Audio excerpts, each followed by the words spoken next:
ഉണ്ട്. ഇതിപ്പോ ഇന്നും ഇന്നലെയും തുടങ്ങിയിട്ടുള്ള കാര്യങ്ങളല്ല.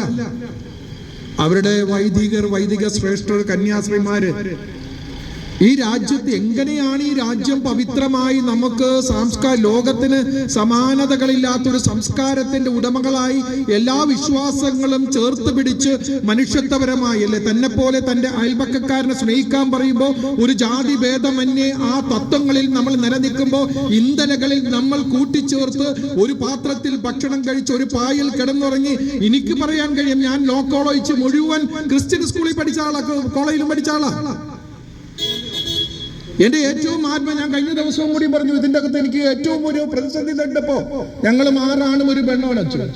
എനിക്ക് ഏറ്റവും സാന്ത്വനമായി സമാധാനമായി എന്റെ വീട്ടിലൊരു കാര്യം എന്റെ ബ്രദേഴ്സ് ഗ്രൂപ്പിൽ ഇട്ട്, അത് കഴിഞ്ഞിട്ട് എന്റെ ഏറ്റവും അടുത്ത സുഹൃത്ത് സാബുവിനും ഇട്ട് കഴിഞ്ഞപ്പോ രാവിലെ ഒരു പ്രതിവിധിയായി വന്നത് എന്റെ മുന്നിൽ വന്നത് സാബുവാ. അത്രയ്ക്കും നമ്മൾ ഈ രാജ്യം അത്ര സൗഹാർദ്ദത്തിൽ, അതല്ലേ ഭരണഘടന ഉണ്ടാക്കുമ്പോ ഒരു രാഷ്ട്രം മതരാഷ്ട്രമാകുമ്പോ ഈ രാഷ്ട്രം മതേതരത്വ രാഷ്ട്രമാകണം എന്ന് പറഞ്ഞ് മഹാനായ മഹാത്മാഗാന്ധി അടക്കമുള്ള ദീർഘവീക്ഷണമുള്ള വർഗീയവാദികളാൽ കൊല ചെയ്യപ്പെടുമ്പോഴും യഥാർത്ഥ രാമനെ വിളിച്ച് മരണപ്പെടുമ്പോഴും പറഞ്ഞ വാക്യം അതാണ്. ആ സമൂഹത്തിലേക്കാണ് ഇന്ന് നമ്മളിതൊന്ന് ആലോചിച്ച് നോക്കിയേ. നമ്മൾ ഇന്ന് എനിക്ക് വളരെ വേദന തോന്നി. ഞാനൊക്കെ ഓർമ്മ വെച്ച നാളൊരു പൊതു സാമൂഹ്യ സാംസ്കാരിക ജീവിതക്രമം അനുസരിച്ച് പിറന്നു വീഴാൻ സാധ്യം ഞാൻ ഇന്നും കൂടി ഗോഡ് ഗിഫ്റ്റഡ് ഒരു ദൈവാനുഗ്രഹമാണ്. നമ്മൾ വെറുതെ സ്വാർത്ഥ ലോകത്തെ വെട്ടിപ്പിടിക്കാൻ നമ്മൾ മാത്രം നമുക്ക് വേണ്ടി മാത്രം ജീവിച്ചിട്ട് എന്താ കാര്യം? അങ്ങനെ ജീവിച്ചിരുന്നെങ്കിൽ, നമ്മുടെ ദേശസ്നേഹികൾ ജീവിച്ചിരുന്നെങ്കിൽ നമുക്കുണ്ടോ ഈ ജനാധിപത്യവും ഈ സ്വാതന്ത്ര്യവും ഒക്കെ? കൃത്യമായി ഇവിടെ സൂചിപ്പിച്ചു. ഭരണഘടന ആക്ടിൽ ഈ ഭരണഘടന ഉണ്ടാക്കുമ്പോൾ അൻപേർക്കും മാസങ്ങളോളം വർഷങ്ങളോളം ചർച്ച ചെയ്യപ്പെട്ട് ഇവിടെ എങ്ങനെയാണ് സമൂഹത്തിൽ നിലനിർത്തേണ്ടതെന്ന് വ്യക്തമായി സുശക്തമായ പ്രൊട്ടക്ഷൻ കൂടി നടത്തുമ്പോ അല്ലേ നമ്മുടെ ഈ നാട് ഇപ്പൊ കുറിച്ച് കേരളത്തിൽ അവരുടെ സ്റ്റേറ്റ്മെന്റ് ഞാൻ വരണവയ്ക്ക് വായിക്കായിരുന്നു. കുറെ അച്ഛന്മാരും കന്യാസ്ത്രീയും കേരളത്തിൽ നിന്ന് ഇറങ്ങിയിട്ടുണ്ടെന്ന്. ഏത് തലത്തിലേക്ക് എത്തപ്പെട്ട് ഇവിടെ പള്ളിക്കൊപ്പം പള്ളിക്കൂടം വന്ന് വിദ്യാഭ്യാസ വിപ്ലവം. നമുക്കറിയാം, നമ്മളെല്ലാം പല തരത്തിലുള്ള വിശ്വാസങ്ങളാണെങ്കിൽ പോലും ഭൗതിക ലോകത്ത് ഒരു സാധാരണ കുടുംബത്തെ ഉയരത്തേൽപ്പിക്കാൻ ഏറ്റവും നൽകാൻ കഴിയുന്നത് വിദ്യാഭ്യാസമാണ്. അപ്പൊ പള്ളിക്കൊപ്പം പള്ളിക്കൂടവും സൃഷ്ടിച്ചുകൊണ്ട് വലിയ വിപ്ലവകരമായ ഒരു വലിയ അല്ലേ മഹാത്മാഗാന്ധി അവസാനം ഇന്ത്യ സ്വാതന്ത്ര്യ സമര സമയത്ത് സ്വാതന്ത്ര്യം കിട്ടിയപ്പോ ചെങ്കോട്ടയിൽ ത്രിവർണ പതാക ഉയർത്തുന്ന സ്ഥലത്ത് മഹാത്മാഗാന്ധി ഇല്ല. പറഞ്ഞതെന്താ? പാർശ്വവൽക്കരിക്കപ്പെട്ട സമൂഹം ഉയർത്തെഴുന്നേൽക്കാതെ നമുക്കെന്ത് സ്വാതന്ത്ര്യം എന്ന് ചോദിച്ചത് പഞ്ചായത്ത് പ്രസിഡന്റ്. ഞാനും പഞ്ചായത്ത് മുനിസിപ്പൽ ചെയർമാനായിരുന്ന കൗൺസിലറാ.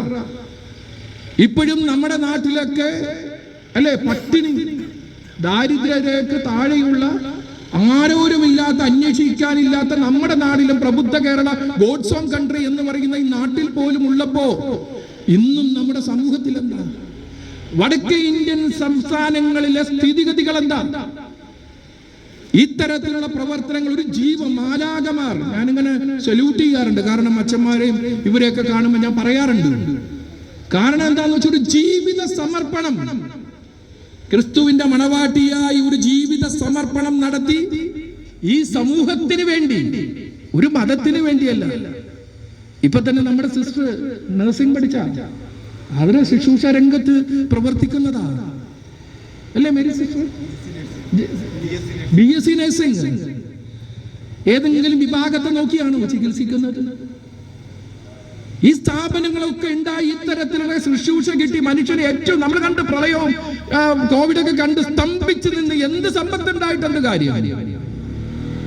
അവിടെയൊക്കെ ഇത്തരത്തിലുള്ള പ്രവർത്തനം നടത്തുന്നതിന് അവിടെയും ഈ രാജ്യം പല തരത്തിലേക്ക് പോകുന്നു എന്ന ഭീതിജനകമായ നമ്മളൊന്ന് മനസ്സിലാക്കണ കാര്യമുണ്ട്.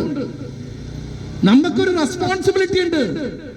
ഈ രാജ്യത്തെ ജനാധിപത്യ ശ്വാസത്തിന്റെ ലോക സമസ്തോ സുഖനോ ഭവന്തു അതൊരു സംസ്കാരമാണ്. ഒരിക്കലും അത് സംശയിക്കേണ്ട ഒരു വർഗീയവാദമല്ല. ഇന്ത്യയിലെ മുഴുവൻ ജനങ്ങളും ആ സമുദായത്തിൽപ്പെട്ട് വർഗീയവാദികളായിരുന്നു. ഈ രാജ്യത്ത് ഏതെങ്കിലും മതങ്ങളുണ്ടോ? ഹിന്ദു സംസ്കാരം പഠിക്കുമ്പോൾ ഇത്രയും സഹിഷ്ണുത, ഇത്രയും വിശാലത, നമ്മുടെ ചരിത്രം എടുക്കുമ്പോൾ നമ്മൾ സ്വീകരിക്കപ്പെട്ടവർ ഈ രാജ്യത്തെ നിലനിർത്തിയവർ, ഇന്നും ഈ രാജ്യത്തിന്റെ ജനാധിപത്യ ശ്വാസത്തിന് വേണ്ടി നിലനിൽക്കുന്നവർ. ഇപ്പൊ പറഞ്ഞു ഓരോ പ്രസ്ഥാനത്തിന്റെ ആ ഘടകമല്ലാന്ന് BJP-യുടെ ഷോൺ ജോർജിന്റെ ഒരു പ്രസ്താവന കേട്ടിട്ടാണ് ഞാൻ പറഞ്ഞത്. ഞാൻ രാഷ്ട്രീയം പറയാല്ല, രാഷ്ട്രീയം നമുക്ക് ആവശ്യമില്ല. നമുക്ക് ഇങ്ങനെയുള്ള കാര്യത്തിൽ മനുഷ്യത്വം, നമ്മുടെ വിശ്വാസങ്ങൾ, നമ്മുടെ നീതി എവിടെ നിൽക്കുന്നു ആ നീതിക്ക് വേണ്ടി പോരാടുക എന്നുള്ളതാണ് നമ്മുടെ ഉത്തരവാദിത്വം. തീർച്ചയായും കക്ഷി രാഷ്ട്രീയത്തിന് അതീതമായി ഈ നാടിൽ ഒരു വിഷമം വരും. അവിടെയാണ് നമുക്കുള്ളൊരു കമ്മിറ്റ്മെന്റ് ചേർത്ത് നിർത്തി നീതിക്ക് വേണ്ടി ഒരു തരത്തിലും. കാരണം ആ TT വിളിക്കുന്നത് സൂചിപ്പിച്ചോന്നറിയില്ല. TT പോലീസിനെ വിളിച്ച് പോലീസ് നടപടിക്രമങ്ങൾ പാലിച്ചെങ്കിൽ നേരത്തെ MLA-യും ഒക്കെ ഞാൻ മറ്റുള്ളവരെ പ്രസംഗം കേട്ടില്ല. ഒരു കാരണവശാലും ഞാൻ ലോ കഴിഞ്ഞ വിദ്യാർത്ഥിയാണ്. ഇത്രയും രേഖകൾ കയ്യിലുള്ളപ്പോ ഒരു കാരണവശാലും അത് ആക്ച്വൽ അങ്ങനത്തെ ഒരു നടപടിക്രമങ്ങൾക്ക് പോകേണ്ട കാര്യമില്ല. പിന്നീട് ഞാൻ മനസ്സിലാക്കുന്ന TT വിളിച്ചിട്ട് പോലും ഇത്തരത്തിലുള്ള പ്രവർത്തകർക്ക് ആ സന്ദേശം നൽകി.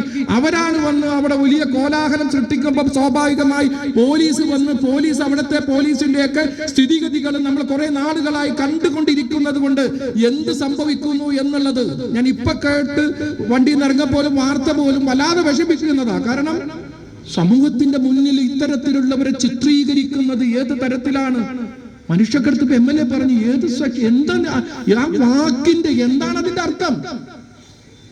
അതിനൊരു കോമൺ സെൻസ് പോരെ, ജനറൽ സെൻസ് പോരെ. ഈ ജീവിതം അർപ്പിച്ച് സമൂഹത്തിന് വേണ്ടി പ്രവർത്തിക്കുന്ന നന്മയ്ക്ക് വേണ്ടി അല്ലേ? അങ്ങനെയുള്ള ഒരു അവസരത്തിൽ നമ്മെ സംബന്ധിച്ചിടത്തോളം ഈ രാജ്യത്തിന്റെ കെട്ടുറപ്പിന് വേണ്ടി നമുക്ക് ഒരുമിച്ച് നിന്ന് നിയമപരമായി കിട്ടേണ്ട സ്വാതന്ത്ര്യത്തിന് വേണ്ടി നിലനിൽക്കേണ്ടത് നമ്മുടെ ആവശ്യമാണ്. കഴിഞ്ഞ ദിവസം ജോഷി എന്നെ വിളിച്ച് പറയുമ്പോൾ അപ്പൊ തന്നെ എനിക്ക് ഇന്നലെ എത്താൻ കഴിഞ്ഞില്ല, പക്ഷേ അപ്പൊ തന്നെ വിളിച്ച കുടുംബം നമുക്ക് ചെയ്യാൻ പറ്റുന്ന അതാണ്. ഇന്ന് രാവിലെ ആണെങ്കിലും എൻ്റെ പിതാവിന്റെ പേരിൽ മന്ത്രി വന്ന് ഒരു കെട്ടിടം സമർപ്പണം ചെയ്യുന്ന ദിവസമായിരുന്നു. പക്ഷെ എനിക്ക് എന്നെ എത്താൻ പറ്റിയില്ല. കാരണം എനിക്ക് തോന്നി അത് അവിടെ നടക്കും. ഇപ്പൊ നമ്മുടെ ആവശ്യം എന്ന് പറയുന്നത് ഇത്തരത്തിലുള്ളവരോട് ചേർന്ന് ഇപ്പൊ നമ്മൾ വന്ന് വിപ്ലവകരമായി എന്തെങ്കിലും ഉണ്ടാക്കി കൊടുക്കാന്നല്ല, പക്ഷേ ഒരു സാന്ത്വനമായി, ഒരു സമാധാനമായി, ഒരു ഐക്യദാർഢ്യമായി നമുക്കൊരു അങ്ങനെ തന്നെയാണ് നമ്മളെ നിലനിന്നത്, തോളോട് തോള് ചേർന്ന്. ഇനിയും അത്തരത്തിലുള്ള പ്രവർത്തനം ആ കുടുംബം ഒറ്റക്കല്ല, നമ്മൾ എല്ലാവരും കൂടിയിട്ടുള്ളത്. ഈ സമൂഹം ഒറ്റക്കല്ല, നമ്മൾ എല്ലാവരും കൂടിയതാണ്.